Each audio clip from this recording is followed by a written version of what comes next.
Vamos a invitar a Leticia Albizu y a Virginia Mórtola, que se suman a esta mesa. No les vamos a hacer que salgan y que entren de nuevo, ya que están acá. Les damos entonces la bienvenida.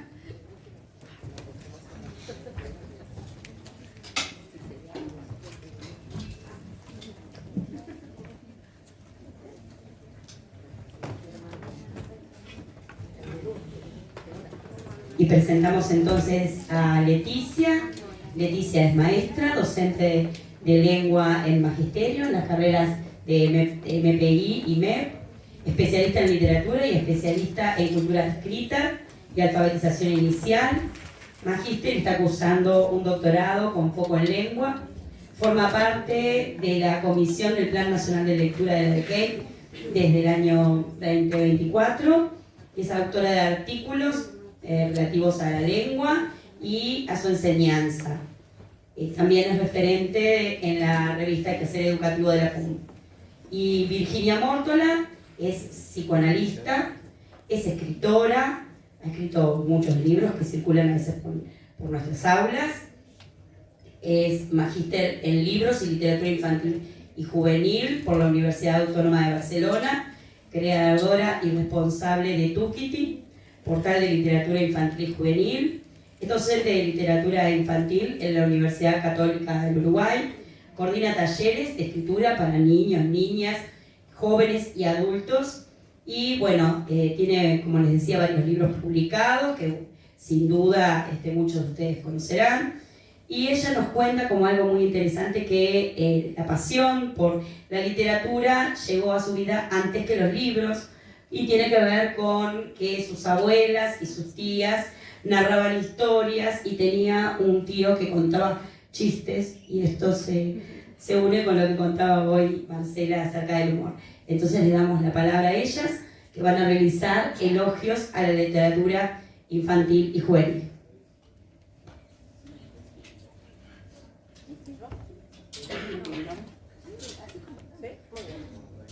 Tal vez, Leti, explicar un poquito por qué decidimos. No, explicar qué vamos a hacer. Bueno, buenas tardes. ¿No has aprendido entonces? ¿Ahí? ¿Sí? Me agarré tu lugar, Pablo. Buenas tardes, un gusto estar compartiendo esta mesa con estas tres grandes y con un público tan variado y heterogéneo. Y eso es un gran desafío también, en un ratito poder hablar de esto, son los elogios. Nos reunimos y dijimos, bueno, ¿cómo organizamos esta mesa? Y por allí surgió la idea de hacerle elogios a la literatura y cada una de nosotras eligió uno.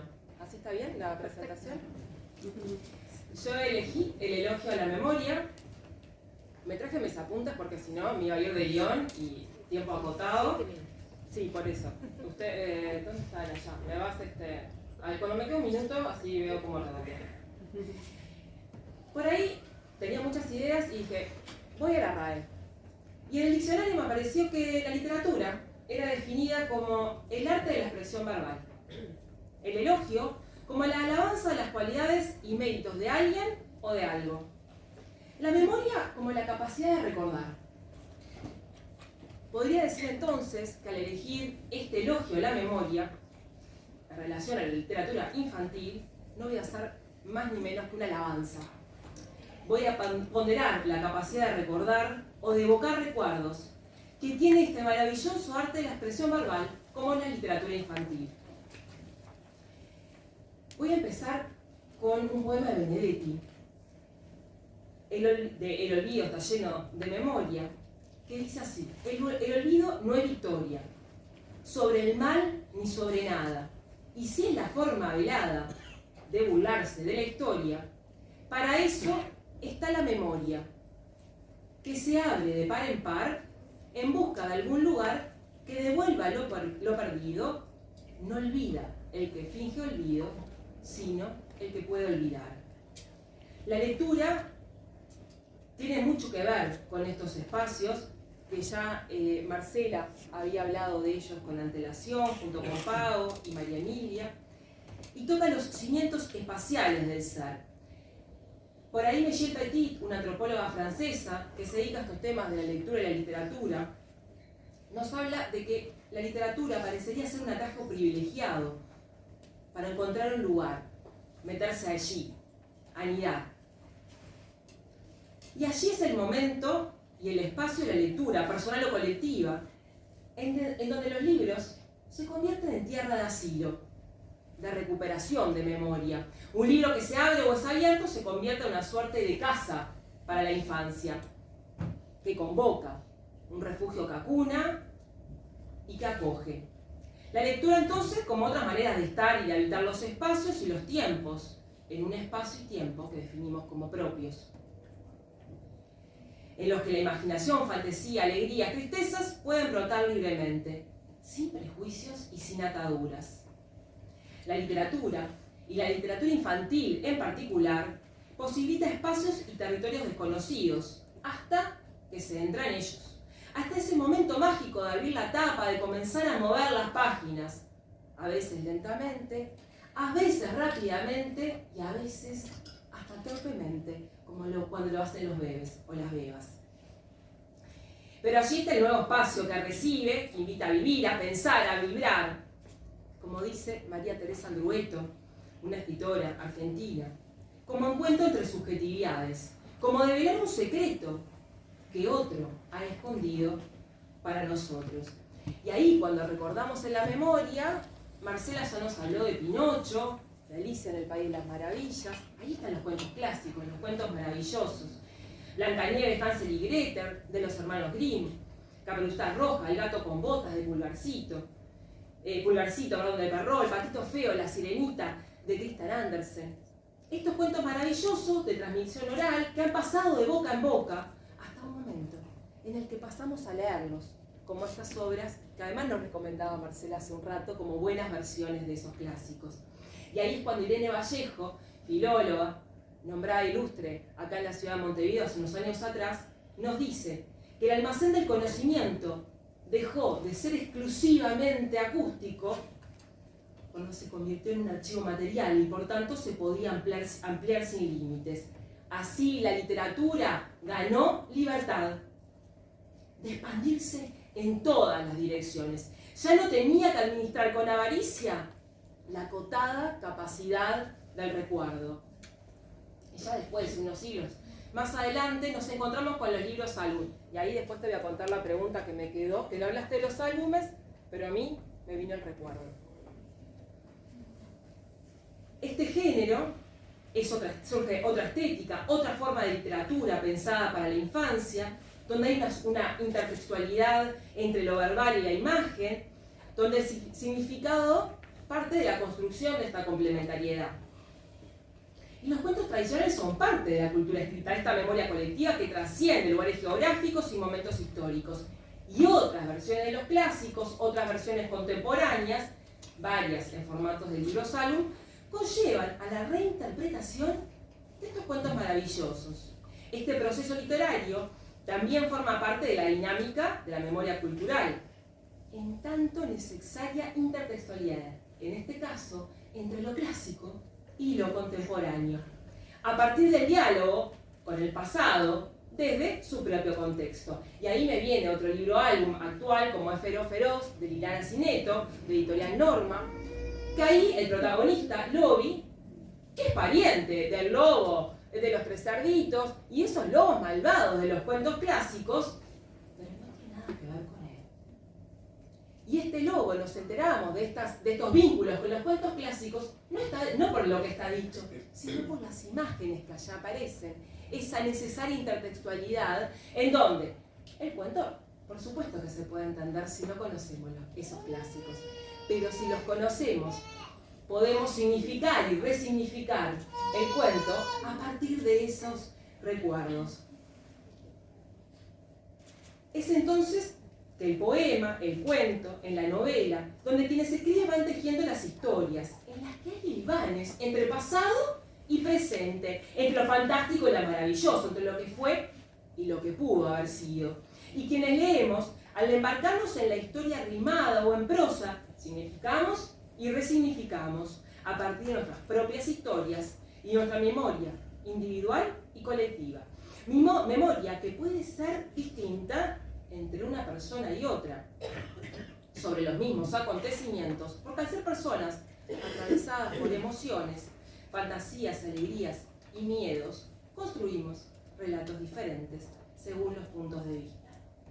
Pareciera entonces que al tejer historias, al surcir recuerdos y al empalmar los retazos, las reminiscencias del pasado, se tejen casi sin darnos cuenta hilvanes de memoria. Y ahí me fui a la poesía y me encontré con Eduardo Mateo y con Buscaglia y me encontré con Príncipe Azul, que ahí está el príncipe de los clásicos. En estos poemas musicalizados, el Príncipe Azul, que no es necesario que lo tararé, pero que todas y todos conocemos, sueñas el príncipe azul, y capaz que allá Gabriela Mirza me puede ayudar con su voz. ¿Te animás? No. Pero ahí, ese poema musicalizado, que hemos sabido tararearle a nuestros hijos y a nuestras hijas, y que sabremos seguir tarareando, lo tenemos en la memoria, lo recuperamos, lo conocemos, lo podemos volver a escuchar. Ese príncipe memorable de estos cuentos clásicos como Blancanieves y La Cenicienta, pero también me vino otro poema a la memoria, el de Biglietti, el de Otra voz canta, que por allí dice, por detrás de mi voz, escucha, escucha, vienen de sepultadas bocas y cantan, dicen que no están muertos, escucha, escucha, mientras se alza la voz que los recuerda y canta. Dicen que ahora viven en tu mirada, sosténlos con tu voz, con tus palabras, sosténlos con tu vida, que no se pierdan, que no se caigan. Escucha, escucha, otra voz canta. Estos versos siguen vivos, siguen vigentes, y hay quienes nos hemos animado a tararearlos para que nuestros hijos y nuestras hijas concilien el sueño y que hijos y hijas de otros y de otras puedan dormirse y también recordar. Que lo seguiremos tarareando para que la gente que fue silenciada tenga voz, para mantener viva la memoria por verdad y por justicia. Y volviendo al inicio, con Benedetti, y a modo de cierre, ahí extraje unos pequeños versos. No olvida el que finge olvido, sino el que puede olvidar. ¿No me tuviste que avisar del minuto? Ahora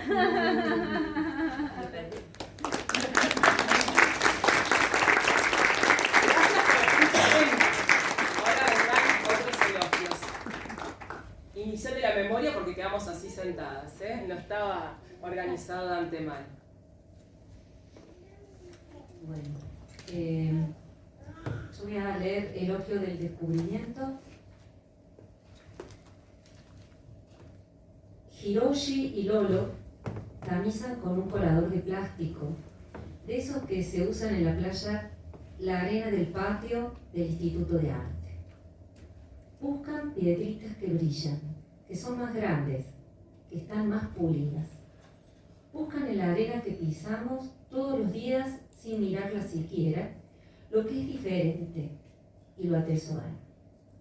Hasta se pelean por su propiedad. Le otorgan un valor que es muy personal, compartido solo por ellos dos. Tengo unos 7 años, 7, 8 años. Ayudo a mis papás en el jardín. Con la pala grande mis padres han revuelto la tierra. Hay terrones que con mis manos pequeñas me ocupo de romper, de desgranar, hasta dejar escapar la tierra suave y fina entre mis dedos hacia el cantero, hacia las plantas. Arrodillada sobre el pasto, acabo de descubrir que siempre hay tierra bajo mis pies, que debajo del asfalto, de las baldosas, de la vereda, del parqué de mi pieza, hay tierra, siempre tierra bajo los pies, que si logro hacer un pozo hondo la voy a encontrar. La tierra está por todas partes. Eso me fascina. Nos han enseñado acerca de los grandes descubrimientos de la historia. La rueda, el fuego, la imprenta, la ley de la relatividad, la rotación de la Tierra, la ley de la gravedad. Pero yo aquí quiero pensar en otros descubrimientos. Esos que quizá solo le importen al descubridor. Esos que no trascienden, porque no hacen a las grandes cosas ni a los grandes cambios de la humanidad. Esos que quizá nos conformen para siempre en nuestro modo de pensarnos y de pensar el mundo, pero que son pequeños y solo nos importan a nosotros. De tan pequeños incluso en su mayoría los olvidamos. De esos descubrimientos, creo que está hecho nuestro encuentro personal con la realidad. Está hecho nuestro encuentro con la belleza. De esos descubrimientos está hecha la lectura literaria también. Quizá leer sea tan solo eso, una invitación al descubrimiento. Tengo 15 años y estoy leyendo Carta a una señorita en París de Cortázar. Un señor vomita conejitos en el ascensor. No puede dejar de hacerlo. Frente al cuento de Cortázar siento estupor y algo de angustia. No es el tipo de libro que suelo leer. Acabo de descubrir que los cuentos, los textos literarios, pueden hacer posible lo imposible. Que lo imposible tiene lugar en la realidad a través de la literatura. Que la literatura, siguiendo sus propias reglas, se desentiende del mundo que habitamos, al menos de esa versión del mundo que nos enseñaron a habitar. Acabo de descubrir que la ficción crea mundos paralelos. Descubrí que la ficción crea realidad. Y lo que es peor aún, que la realidad es, quizás, una ficción más. A Dolores le fascinan las hadas. Vive en dos mundos, el de su casa y su familia, el de la escuela, el barrio con sus horarios, sus frases, sus lugares, su gente, y los mundos de magia que producen las palabras en la literatura. Dolores desea fervientemente que las hadas existan. Tiene preparados ya los 3 deseos. Uno será para su mamá.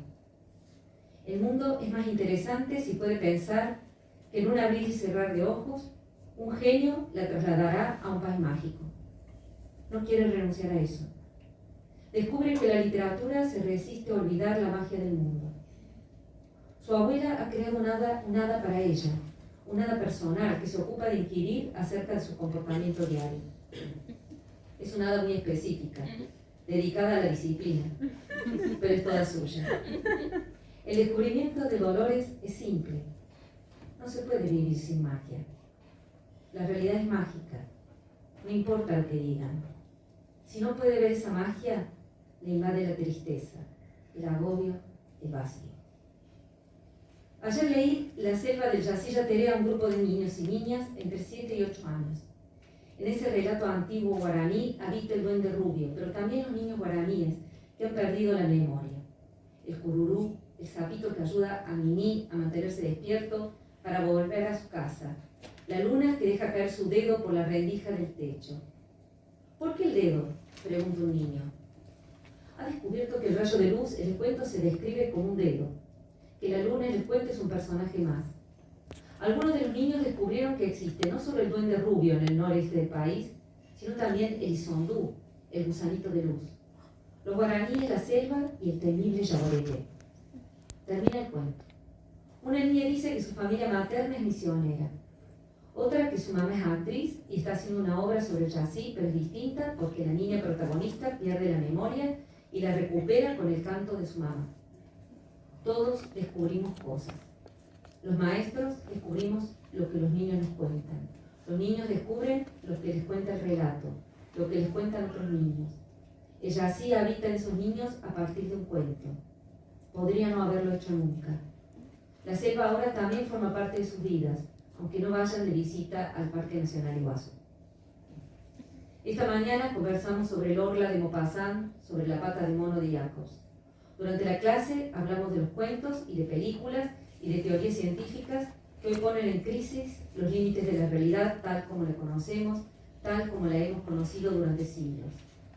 La literatura del fantástico se pregunta por la realidad. ¿Qué es la realidad? la falta de explicación, la vacilación, el desconcierto, la duda, la incertidumbre como motor del pensamiento. Los alumnos y las alumnas del profesorado sacan sus propias conclusiones, traen otros relatos, aparecen los Simpson inclusive, ese tapiz de la cultura del que habla Graciela Montes, aparece el Eternauta, el diálogo y las diferencias entre géneros, cuentos maravillosos, ciencia ficción, absurdo, cuento extraño. Los alumnos preguntan mucho, se les enredan las cosas, las desenredan como pueden o no, pero piensan intensamente. Una alumna dice al despedirse: esta clase me movilizó. Me pregunto, ¿qué habrá descubierto cada uno, cada una de ellos sobre la literatura, sobre ellos mismos y sobre el mundo? Vemos películas de humor absurdo, cortometrajes con niños y niñas de 9 y 10 años. La Pantera Rosa psicodélica, El fin del mundo, El monje y el pez, de Katrin Bach, Lapsus, El desafío a la muerte. Poco antes, con algunos de esos niños, habíamos estado leyendo Dante Elefante de Javier Robela, una historieta que construye sin diálogos, a través de recursos gráficos que su autor llama metáforas visuales, efectos humorísticos muy cercanos al humor absurdo y el humor negro. Leímos cuentos de Emma Wolf, de Mario Lebrero, de Leonora Carrington. Les pregunto, mientras vemos los cortos, ¿qué está pasando? Y Lupe dice: pasan cosas imposibles, como si pudieran pasar. Y hay cosas que no se entienden, que no tienen sentido. Los descubrimientos se viven, se experimentan en el cuerpo, con la risa, con el asombro, con la inquietud, con la sorpresa, con el miedo, con el estupor, con ese dulce estremecimiento que nos sucede ante la belleza. Los descubrimientos apenas logran traducirse en palabras para ser comunicados. Son mucho más que eso, que las palabras que los definen. La literatura intenta hablarnos de los descubrimientos. Usa las palabras para que los vivenciemos, no para explicarlos y darnos a entender. La literatura nos da la ocasión de descubrir, de encontrar una verdad por nosotros mismos. Hay belleza y verdad en ese tipo de descubrimiento. Cuando los niños descubren, lo hacen con igual intensidad que el investigador o el navegante. O lo que es lo mismo, Copérnico y Einstein, imagino, volvieron a sentir, ante sus grandes descubrimientos, ese mismo estremecimiento que vivieron durante los pequeños descubrimientos de la infancia.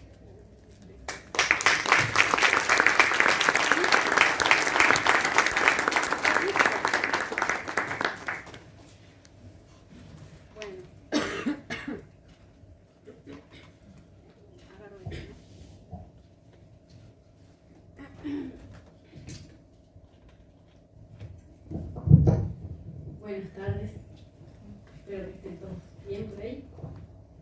Yo voy a hacer un elogio a la pregunta y mi letra es como del cuádruple de la de Marcela, porque se ve que veo mucho menos. Pero también voy a leer. Elogio de la pregunta. ¿Hay algo más triste en el mundo que un tren inmóvil en la lluvia? Si he muerto y no me he dado cuenta, ¿a quién le pregunto la hora? ¿A quién le sonríe la sandía cuando están a punto de matarla? Estas son algunas de las muchas preguntas que están en el libro de las preguntas de Pablo Neruda. Yo me pregunto, ¿quién le otorgó su fresca alegría al elogio? ¿Dónde encontró su vestido de esperanza? ¿Quién lo acuna en las noches? ¿Dónde se refugian las guerras? ¿Guardamos en nuestras miradas elogios a los niños y a las niñas? La palabra elogio proviene del latín elogium, que a su vez se deriva del griego elegion, que significa poema o inscripción elegíaca. Yo tengo una cosa muy desesperada por ir a buscar la etimología de todas las palabras. Solía referirse esta manera a una inscripción en una lápida o en una tumba, generalmente para honrar a los muertos. ¿El elogio tiene el poder de resucitar a los muertos? Las preguntas, pienso, están del lado de la vida. Una de las primeras frases que aprendemos de niños es ¿por qué? ¿Por qué? Alberto Mangel, en una historia natural de la curiosidad, dice que en parte se preguntan por qué porque queremos saber algo sobre este misterioso mundo en el que hemos entrado involuntariamente. En parte porque queremos saber cómo funcionan las cosas. Y en parte porque tenemos la necesidad ancestral de relacionarnos con otros habitantes de este mundo. Así que apenas empezamos a balbucear, nos preguntamos por qué. Y yo elegí elogiar las preguntas y la curiosidad que se unen a ellas, ¿no? El vínculo que tiene con la curiosidad. Las preguntas: ¿cambian las cosas de lugar? ¿Son amigas de la incertidumbre? ¿Compañeras del asombro? ¿Parientes de la perplejidad? La pregunta como un modo de habitar el mundo, la pienso, para disponernos a la lectura, la pregunta, la escritura, para escribir también la pregunta, la mirada curiosa que siempre pienso es cómplice del asombro, el desconcierto y la extrañeza como forma de habitar la vida. ¿Qué color tiene el agua y los soplidos del viento en una tarde de lluvia? Se pregunta Germán Machado en Ver llover, un libro de caligroscopio del 2014, muy bello. Yo me pregunto, ¿qué textura tiene la existencia y las luces de su cielo en una noche de invierno? Preguntar proviene del latín per contare, tantear, bucear en el fondo del mar o río, pues es derivado de contus, que significa palo para remar. Yo cuando descubrí esto me pareció maravilloso, me parece hermoso. Entonces, percontar significa sondear las profundidades del agua con un remo o con un palo. Y sondear las profundidades no siempre ha sido muy bienvenido, cosa que yo quiero celebrar con las preguntas y la curiosidad.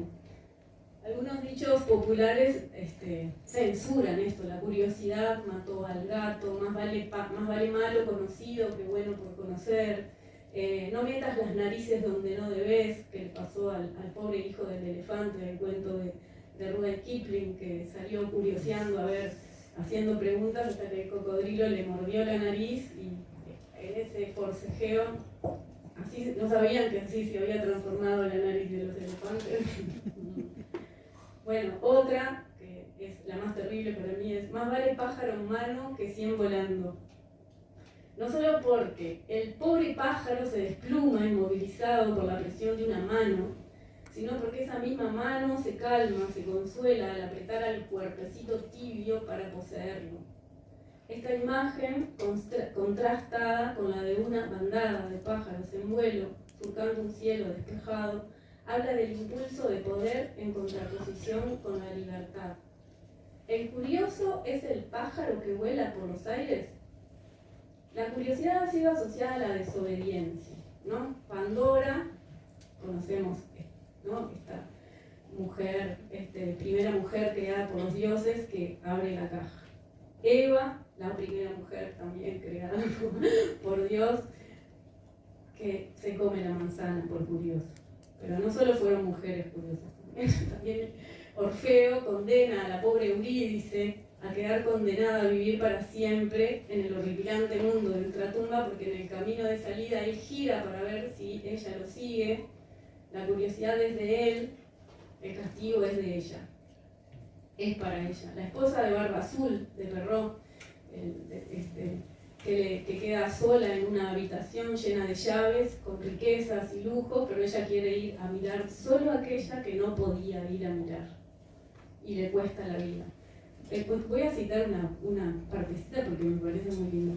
Tan acuciante fue su curiosidad que, sin pensar que dejar solas a sus visitas era una falta de cortesía, bajó por una escalerilla oculta con tanta precipitación que por poco se rompe la crisma. Me parece que la palabra crisma es maravillosa. 2 o 3 veces. Y Perrault agregaba moralejas, ¿no? La curiosidad, pese a sus encantos, trae a menudo pesares y llantos. Quizá la moraleja esté muy alejada de la curiosidad. ¿Serán la curiosidad, la pregunta y la moraleja habitantes de territorios muy diferentes? En estos ejemplos está la curiosidad que censura, ¿no? No hagas esto, y están otros en la que la censura de la curiosidad tiene que ver con seducir por el encanto de lo que existe. No, el mar es lo mejor que hay para la sirenita, le dice el padre y sus hermanas. No te vayas, no te preguntes qué hay allá, quédate acá quietita.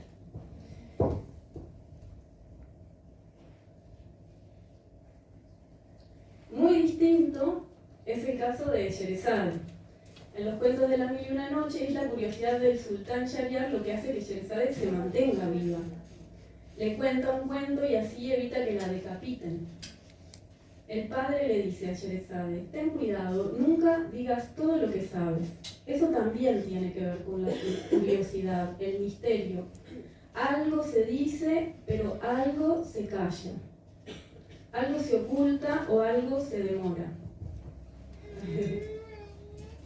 Esperen que me salí yo misma del texto. Algo se demora. Buenísimo en ese momento. Ni que estuviera pensando. Bueno, nunca todo está expuesto y es la ausencia de esa imagen completa lo que despierta el deseo por lo que no se domina del todo. Y en la vida no se domina nada de todo. Mantener viva la curiosidad, el deseo por conocer el siguiente cuento es lo que salva a Sherezade y lo que mantiene vivo a Shahriar. Para José Enrique Rodó, todos los atributos de la juventud están encarnados en Grecia y de ahí viene la curiosidad de la investigación. En el Su Ariel, él apunta: de aquel divino juego de niños sobre las playas del archipiélago y a la sombra de los olivos de Jonia nacieron el arte, la filosofía, el pensamiento libre, la curiosidad de la investigación, la conciencia de la dignidad humana. Todos estos estímulos que son aún nuestra inspiración y nuestro orgullo, dice él. Que tienen que ver con también el descubrimiento de alguna manera, ¿no? Este juego que están teniendo. Sin preguntas no habría literatura, sin preguntas no habría lectores, sin preguntas no habría cine, sin preguntas no habría arte. Los navegantes, los aviadores, los doctores, los cocineros, los poetas, los mineros, los escultores, los astrónomos, ¿qué serían resignados a aceptar por buena la primera opción y no probar una B, C, no ser curiosos? No cesan las preguntas por lo que existe y lo que podría existir. Quizá la literatura nos ofrece estar en contacto con eso todo el tiempo. La disposición a encontrar extraño o singular lo que nos rodea. El sentido de curioso, además, qué curioso, refiere a aquello que provoca extrañeza. A desligarnos de familiaridades y romper con las verdades. La curiosidad es un salto hacia el misterio para sondear enigmas. ¿Existe algo tan nimio e insignificante que nos mantenga impasibles? ¿Y las palabras, Frederick? Preguntan los ratoncitos al ratón poeta de Leo Leoni. Y él responde: ¿Quién esparce la nieve? ¿Quién derrite el hielo? ¿Quién pinta de gris los días? ¿Quién los hace bellos? Gracias.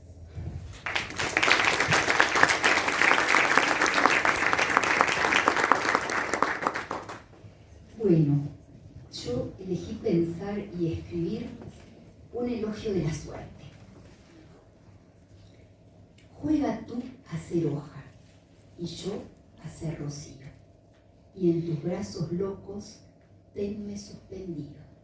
Un fragmento de un poema de Gabriela Mistral.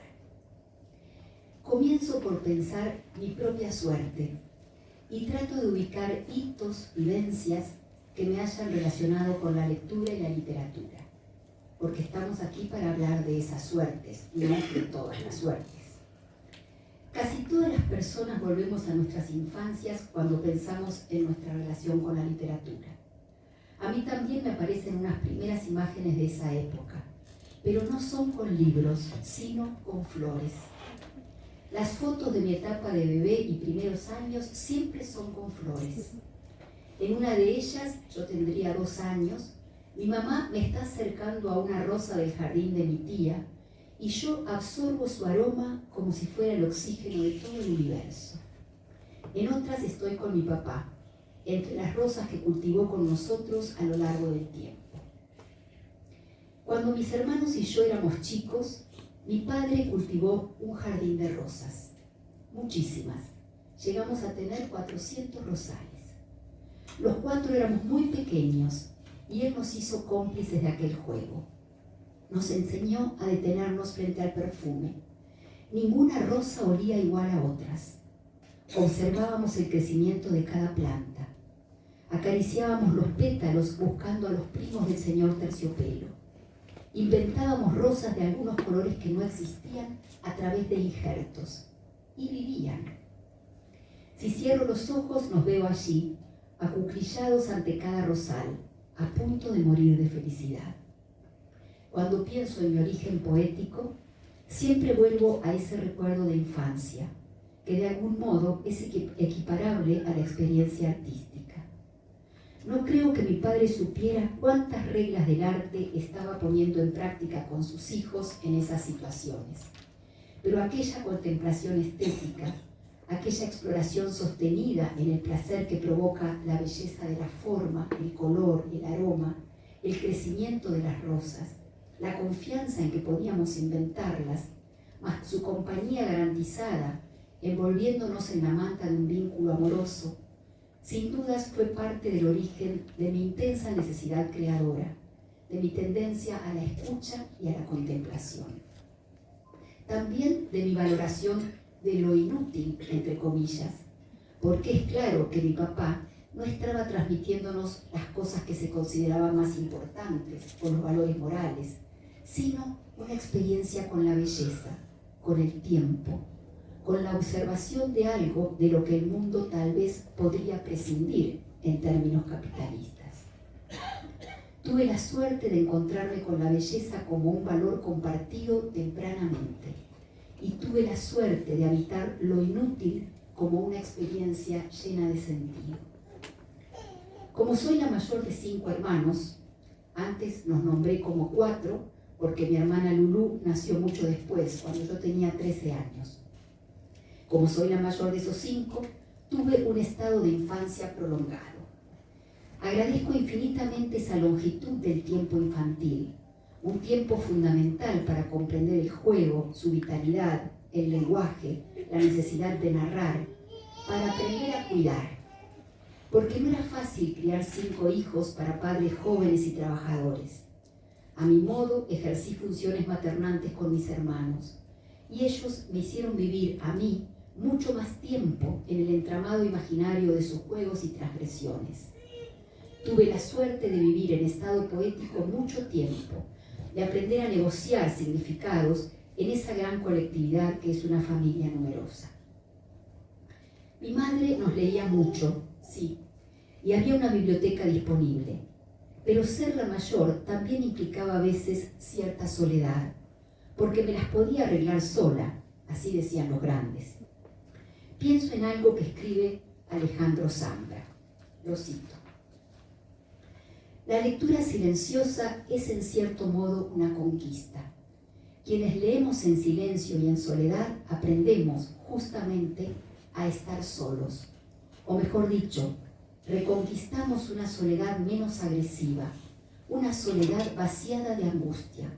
Nos sentimos poblados, multiplicados, acompañados mientras leemos en silenciosa soledad sonora. Por esa soledad infantil del arreglátela sola, descubrí la inmensa belleza de la soledad de la lectura, una soledad vaciada de angustia, una soledad que busco siempre, aún con mi alta sociabilidad. Tuve la suerte de conocer la soledad de la lectura silenciosa. Me encerré horas y horas y días desde los 8 años aproximadamente en adelante, a leer y leer y leer sola. Me gritaban que fuera a comer, a bañarme, pero yo podía pasar el día entero acurrucada leyendo. Era rara y feliz. A veces pienso en esa paradoja. Hubo una época en que estuve sola para muchas cosas, pero a la vez fue un tiempo vital para ser la lectora y tal vez la escritora que vendría. La literatura fue para mí un refugio y alimento vital para pensar que el mundo apenas empezaba a nacer si yo podía pensar e imaginar. Luego vino la escuela secundaria y 2 profesoras de literatura que fueron decisivas. A una de ellas le decíamos la coneja Speroni. Speroni era su apellido. Lo de coneja formaba parte de la creatividad de las comparaciones crueles juveniles en honor a sus dientes. Un día, la coneja Speroni, que ya no sabía qué hacer con un curso revoltoso y debía dar poesía, me dijo que leyera en voz alta el poema que tocaba en nuestro libro de texto.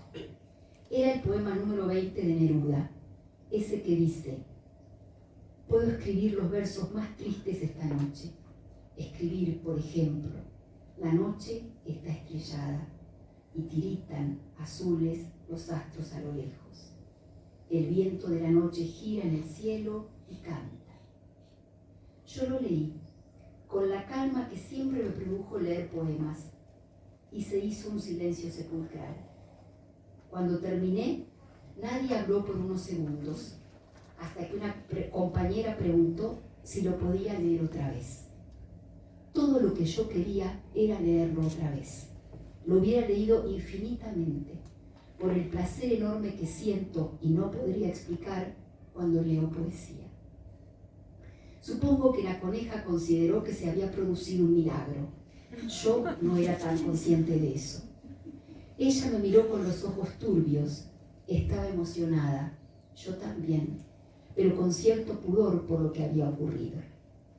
Tuve la suerte de conocer la poesía desde temprano, y la suerte mayor de esa mediadora que captó muy rápido mi conmoción y mi necesidad de leer en voz alta, de habitar la parte más inútil de su materia, de la que casi todos querían huir.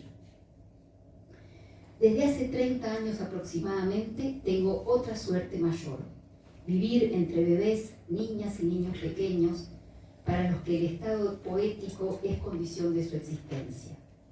Y como soy consciente de los resultados de las suertes, trato de ser para ellas y ellos una especie de cuna de la suerte. En estos meses estoy diciendo mucho con ellos un poema que se llama Cajita de Música, y lo recito con la voz y con las manos.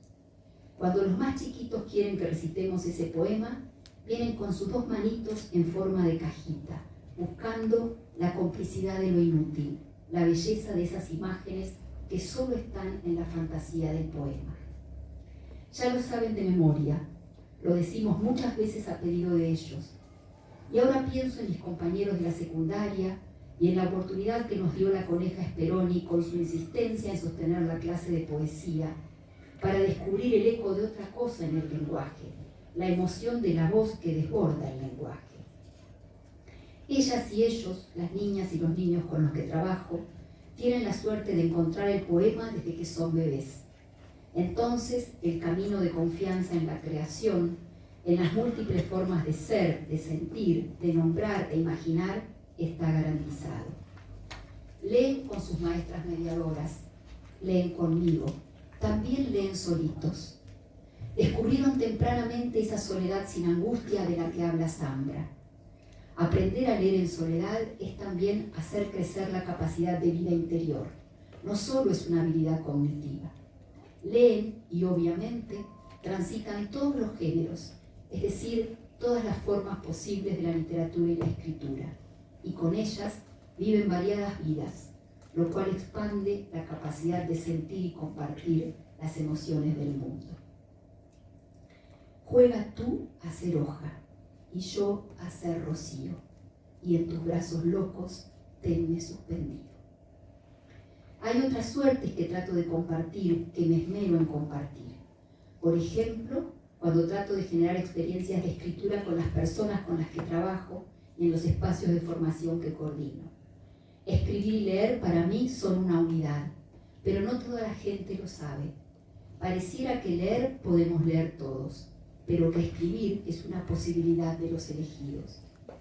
Quiero ser cuna de la suerte para los adultos y adultas que creen que solo pueden escribir los elegidos. Por eso pongo tantísimos textos maravillosos a disposición, creo consignas de escritura, alimento y estimulo a las maestras y maestros a escribir. Porque escribir es un modo de pensar, porque cuando escribimos descubrimos siempre algo que no habíamos pensado cuando bosquejábamos un texto. Porque escribir es un juego, escribir literatura es un juego, y si no, fíjense los textos increíbles de los estudiantes de Marcela en su libro La rebelión de la fantasía. Son estudiantes de profesorado, están cerca de la adolescencia, son futuros maestros, son por lo tanto potenciales cunas de la suerte de muchísimos niños y niñas. y voy a compartir un texto de una estudiante de Marsella que se llama Mariana Elizabeth Recano, y dice así: hace calor, pero corre una brisa. Hay mosquitos, pero los asusto. Y ahí está, ahí llega, con su valija de metal, sus zapatos de punta de acero, su mameluco azul con manchas de vaya uno a saber qué.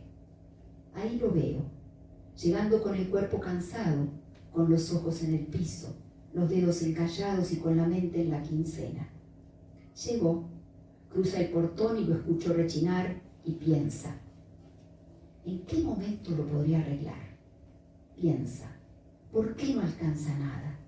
Piensa: ¿cuándo me tomé las vacaciones por última vez? Piensa: ¿por qué no acepté esa pelea? Sí, él quería ser boxeador. Mi abuelo amaba a Bonavena, a Locha, a Monzón, a Galíndez. Los veía pelear y enloquecía. Los veía pelear y soñaba. Entrenaba, corría, golpeaba, esquivaba, se endurecía. Sí, él quería ser boxeador. Vaya que sí. Sin embargo, él sabía que no podía, no tenía tiempo. Tenía 6 hijos y cuentas que pagar, y una casa que construir, y padres que no quería decepcionar. Cierra el portón, me abraza, me dice: ¿qué haces, chinita? Después jugamos. Y así lo hacíamos. Terminaba de comer, se refrescaba y salíamos con una manta al patio. Jugábamos al taller con mi bicicleta, a las tortitas de pasto, a correr sin sentido, a dormir la siesta. Yo era inmensamente feliz. Y hoy que pienso en él, veo ese viejo portón y lo veo a él. Hoy veo ese patio y lo vuelvo a escuchar. Veo sus zapatos de punta de metal y lo extraño. La suerte de Mariana.